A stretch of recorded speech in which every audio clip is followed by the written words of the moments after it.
Milost vám a pokoj od našeho Spasitele a záchránce Ježíše Krista. Amen. Vyslechněte slova, která jsou zapsána v Markově evangeliu v 12. kapitole v prvních 12 verších. Začal k ním mluvit v podobenstvích.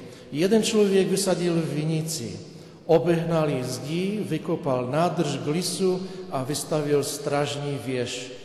Pak ji pronajal vinařům a odcestoval. V stanovený čas poslal k vinařům služebníka, aby od nich vybral podíl z výnosu vinice. Ale oni ho chytili, zbili a poslali zpět s prázdnou. Opět k ním poslal jiného služebníka, toho spolíčkovali a tak zneuctili. Poslal dalšího, toho zabili a mnoho jiných, jedni zbili, druhé zabili. Měl ještě jednoho svého milovaného syna. Toho k ním poslal nakonec a říkal si, na mého syna budou mít přece ohled. Ale ti vinaři si mezi sebou řekli, to je dědic, pojďme, zabijme ho a dědictví bude naše. A chytili ho, zabili a vyhodili ven z vinice. Co udělá pán vinice? Přijde, zahubí vinaře a vinici dá jiným. Nečetli jste v písmu slova, kámen, který stavitelé zavrhli, stal se kamenem uhelným? Hospodin to učinil a je to podivuhodné v našich očích. Nepřátelé se chtěli Ježíše zmocnit, neboť poznali, že to podobenství řekl proti ním, ale báli se lidu, nechali ho a odešli. Děkujeme ti, Pane slávy, za to, že ty máš s námi práci, že nás chceš připravit, aby naše životy byly připraveny k službě, aby jsme byli připraveni vejít do tvé slávy. Amen.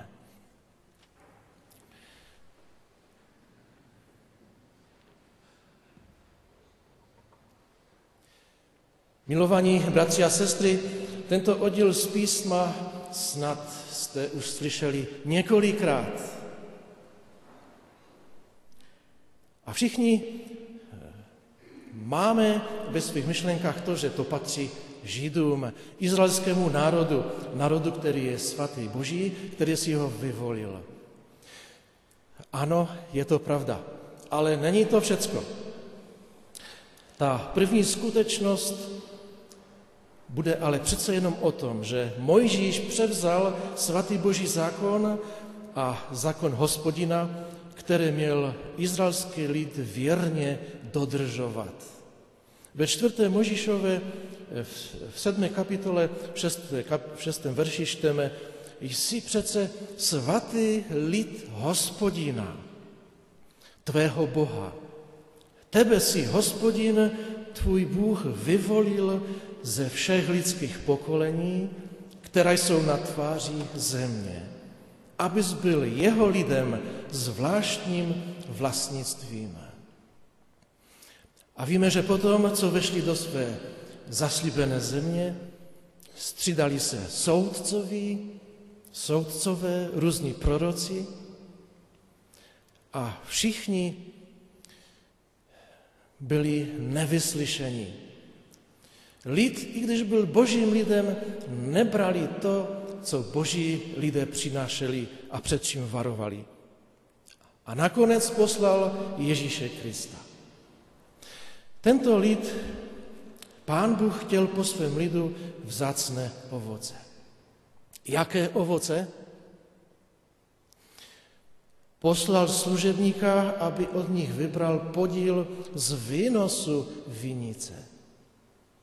Byli božím svatým lidem a to, co Bůh chtěl, podíl od nich, bylo to, že ho budou uctívat, že ho budou milovat, poslouchat a k Bohu bude plynout z jejich úst poděkování, úcta.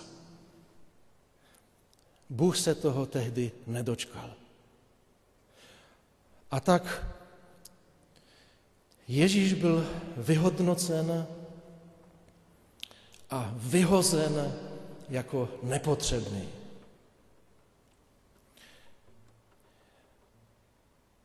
Oni si řekli, dědictví bude naše.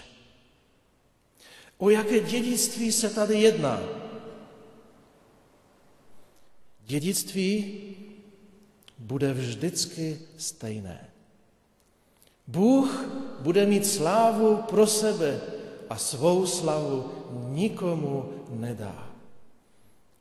A když člověk řekne, my budeme jako Bůh, my se postavíme na jeho místo, lidé budou uctívat nás,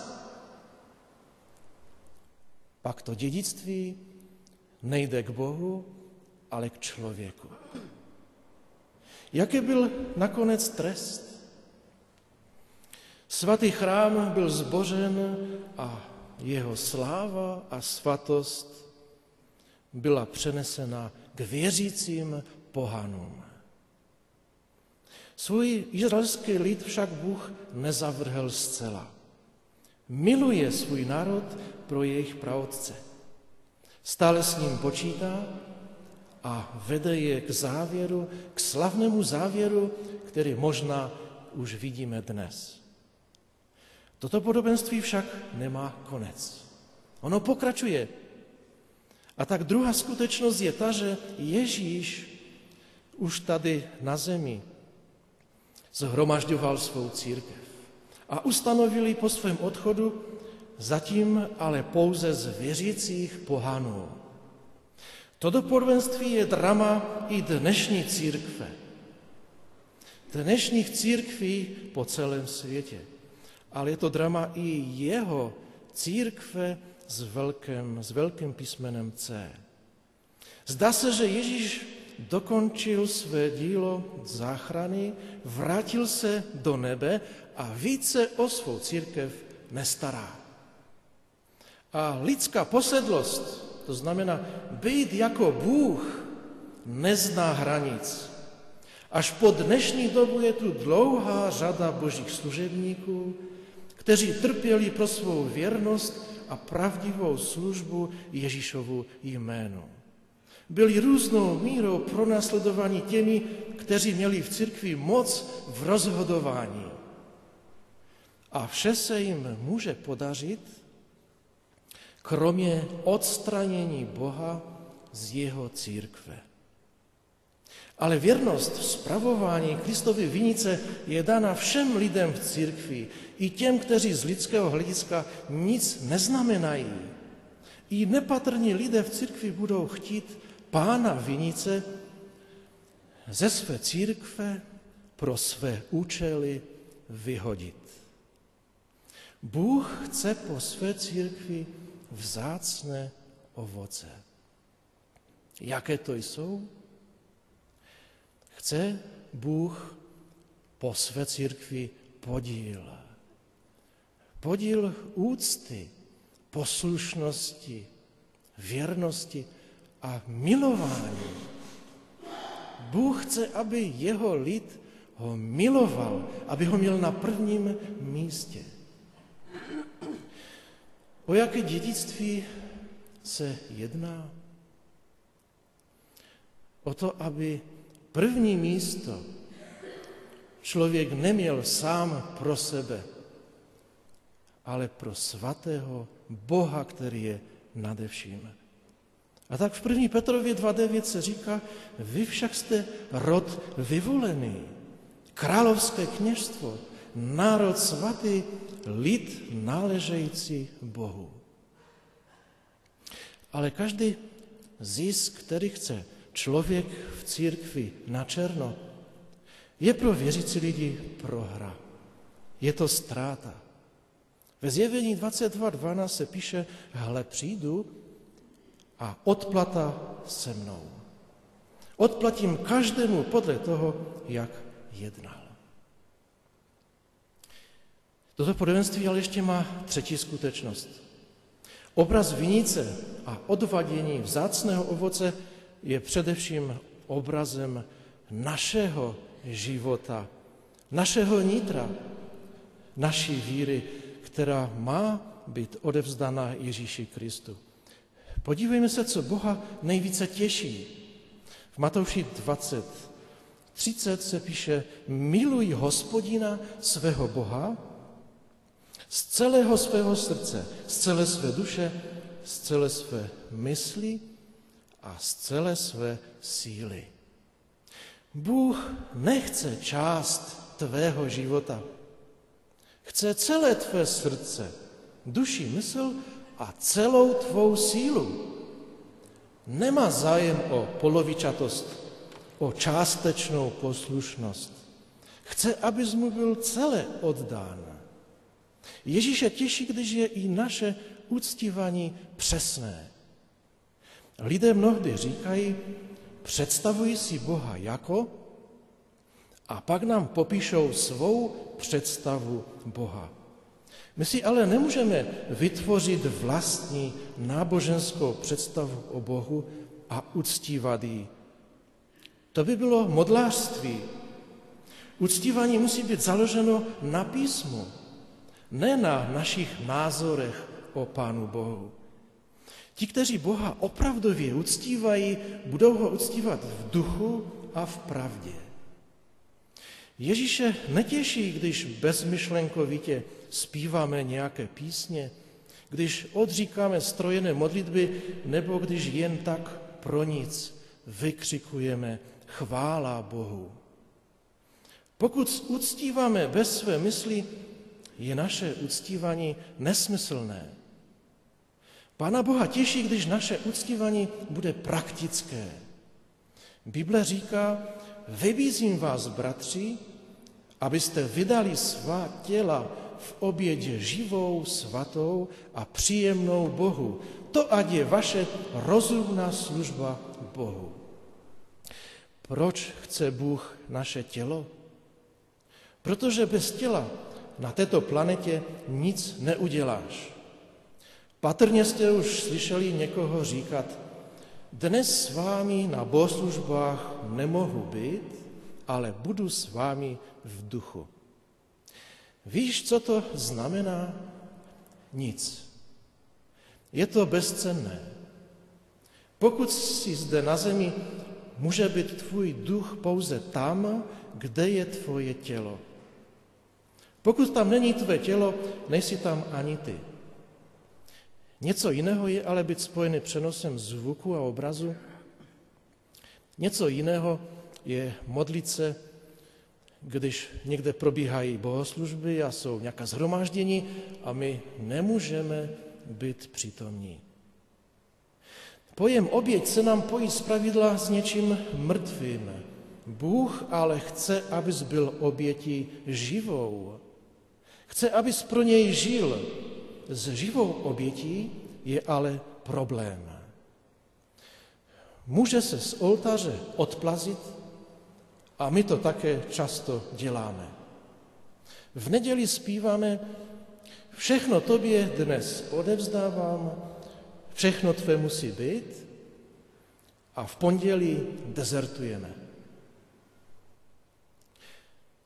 V podobenství v 20. kapitole je podobenství o dělnících na vinici. Správce, a my to můžeme říct hned, Pán Bůh jde a volá lidi v jejich mladosti a smluví si denár za to, že budou věrně pro něho žít. Pak jde za lidmi, kteří jsou v dospělosti, a smluví si s nimi to samé. Pak někoho osloví a člověk ho přijme ve svém stáří a někoho možná 5 minut před svou smrtí. A potom, když už je po práci, když život skončí, Pán Bůh rozděluje. A ti, kteří zemřeli 5 minut před svou smrtí a neměli čas a nemohli nic udělat, Pán Bůh jim dá 1 denár. A ti, kteří pracovali od své mladosti tvrdě a byli pronásledováni, získají také 1 denár. A nám se to může zdát, že to je nespravedlivé.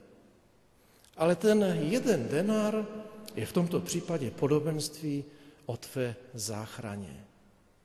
Z spasení je vždycky stejné, není ho víc ani míň a každý ho dostává z milosti. Ale je tak ještě podobenství v Lukáši 19, podobenství o jedné hřivně. A tam je to, že člověk, a my můžeme říct, že to je Ježíš, který rozdává svou hřivnu a pak odcestuje, vrátí se zpátky do nebe. Když skončí ta práce, pak jsou ti služebníci před něho přivedeni a on začíná jednat a soudit. A jeden člověk z jedné hřivny získal dalších 10, druhý člověk z hřivny získal 5 a třetí nezískal nic. Ale to, co měl, tu jednu hřivnu, vrátil zpátky v pořádku. A teď můžeme říct, že jeden získal 10 navíc, druhý 5, byli odměněni a každý získal podle své práce navíc. A ten, který přinesl tu jednu, kterou mu Pan Bůh dal zpátky, nezískal nic, ten byl odsouzen do pekla. A také můžeme říct, že to je nespravedlivé. Ale v tomto případě nejde o spasení, ale jde o odměnu za naši víru, za naši práci. A my můžeme zjistit, že ta první hřivna, kterou dostane každý, je vlastně jeho víra. Jeho spasitelná víra. A tuto víru máme kolem sebe rozšiřovat, máme s ní pracovat a vidíme na tom, že ten, který tu jednu hřivnu vrátil zpátky, ji vlastně někde zakopal, někde ji schoval. Ale to znamená, že víru, pravou a živou víru nemůžeme schovat. Tato víra se nedá skryt. Ona totiž bude vždycky fungovat. I kdybychom nic neřekli, kdybychom se báli, i kdybychom s ní nijak nepracovali, tato víra se nedá ve tvém životě skryt. Jedině tehdy, když to uděláš záměrně. V tom případě ale popíráš svého spasitele. Ale když úplně nic neřekneš, lidé to vždycky na tebe budou vidět. Tuto víru ve svém životě neskryješ. A touto vírou ve svém jednání, ve svém mluvení a ve svém zachovávání rozšiřuješ Boží království kolem sebe. A my můžeme být vděční, že to takhle funguje. Neboj se, neskrývej to a budeš zachráněný. A svou hřivnou možná získáš aspoň jednoho člověka. A Pánu Bohu to bude stačit. A ti, kteří se nebojí a budou správně kolem sebe rozšiřovat, můžou získat 10, 100 nebo 1000 dalších lidí, protože budou vidět tvé správné jednání, které nemůže člověk sám od sebe dělat, může to udělat jedině Duch Svatý. A tak Ježíš chce po tobě vzácné ovoce. Ovoce v tom, že ho budeš uctívat, že ho budeš ze srdce milovat a že vlastně budeš ctít svého Pána i ve svých myšlenkách, i ve svém myšlení, ve své duši budeš svatý, budeš se posvěcovat. Nebude tam žádná zlá, špatná myšlenka bydlet. Všechny zlé, které projdou, okamžitě od sebe odvrátíš a nech budeš chtít bydlet v takové špatnosti. No a ta druhá, to je ten podíl z vinice. Nesmíme si ho nechat pro sebe. Nesmíme být tak, že bychom chtěli být jako Bůh. To, co náleží Bohu, odevzdejte Bohu. A to, co náleží vám, to si můžete ponechat. A tak Ježíš řekl, miluj Boha z celé své síly. Vyjádřil tím, že uctívání nás stojí úsilí a energii. Není to vždy příjemné či pohodlné a někdy je to aktem i vůle. Je to dobrovolná oběť. Pasivní uctívání neexistuje. Chválíš-li Boha, i když se na to necítíš, vstaneš-li, aby ses modlil, přestože jsi unavený, pomáháš-li ostatním, protože už meleš z posledního, přinášíš oběť Bohu chvály. A taková oběť se Kristu líbí. Ježíš hledí hloub, než je povrch věcí. Hledí do tvého srdce. Tvé srdce je to, oč tu běží. Amen. Modleme se. Pane Bože, chceme ti poděkovat za Ježíše, za jeho oběť. Děkujeme, že ty jsi ho k nám poslal. Děkujeme, že můžeme být skrze něho zachráněni. Děkujeme za posvěcování tvým slovem a modlitbou. A tak chceme být vždycky jenom tvoji. Odpusť nám, když naše srdce se od tebe odvrací, když tam chce bydlet něco, co se ti příčí. A tak tě prosíme, abychom všechny další kroky mohli udělat s tebou, abychom tě uctívali, chválili a nedovolili, aby naše srdce se povyšovalo tam, kde být nemá. Děkujeme ti, Ježíši, že jsi naším Pánem a Spasitelem. My tě milujeme a prosíme tě o tvou pomoc v dalším životě. Amen. Povstaňte k požehnání apoštolským pokojem a Bůh ať vás naplní veškerou radostí a pokojem ve víře, aby se rozhojnila vaše naděje moci Ducha Svatého. Amen.